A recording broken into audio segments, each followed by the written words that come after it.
આ સરસ મજાનો ક્વેશ્ચન પૂછાયો છે કે ભારતીય કાયદા પંચ સરકાર માટે સલાહકાર સંસ્થા તરીકે કાર્ય કરે છે.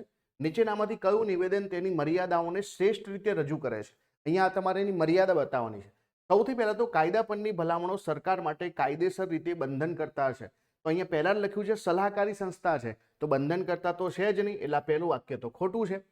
બીજું કે કાયદા પંચ ફક્ત ભલામણ કરી શકે છે પરંતુ કાયદાનો મુસદ્દો તૈયાર કરી શકતું નથી અથવા તો જે છે તેને ઘડી શકતું નથી. તો એ પણ બિલકુલ સાચું છે કે ફક્ત ભલામણો કરી શકે છે, એના કાયદો બનાવી શકે છે, ના એનો ડ્રાફ્ટ બનાવી શકે છે. કાયદા પંચ પાસે સંસદમાં ખરડા રજૂ કરવાની સત્તા છે? ના, બિલકુલ ખોટું છે. ખરડો કોણ રજૂ કરે? કે જે પણ મેમ્બર ઓફ પાર્લામેન્ટ છે એ લોકો ખરડો રજૂ કરી શકે, તો આ બિલકુલ ખોટું છે. જો અહીંયા પબ્લિક બિલ હશે તો મંત્રી રજૂ કરશે, અને પ્રાઇવેટ મેમ્બર બિલ હશે તો અન્ય કોઈ એમપી રજૂ કરશે.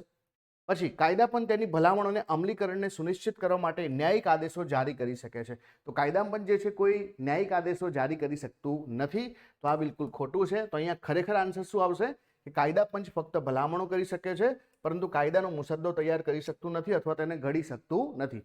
તો લો કમિશનનું કામ છે કે ભાઈ કોઈ સુધારા સૂચવવા, કોઈ કાયદામાં બદલાવની જરૂર છે, કોઈ કાયદો રદ કરવાની જરૂર છે, કોઈ નવો કાયદો લાવવાની જરૂર છે, તો એ બધી ભલામણો કરવાનું કામ આ લો કમિશનનું છે.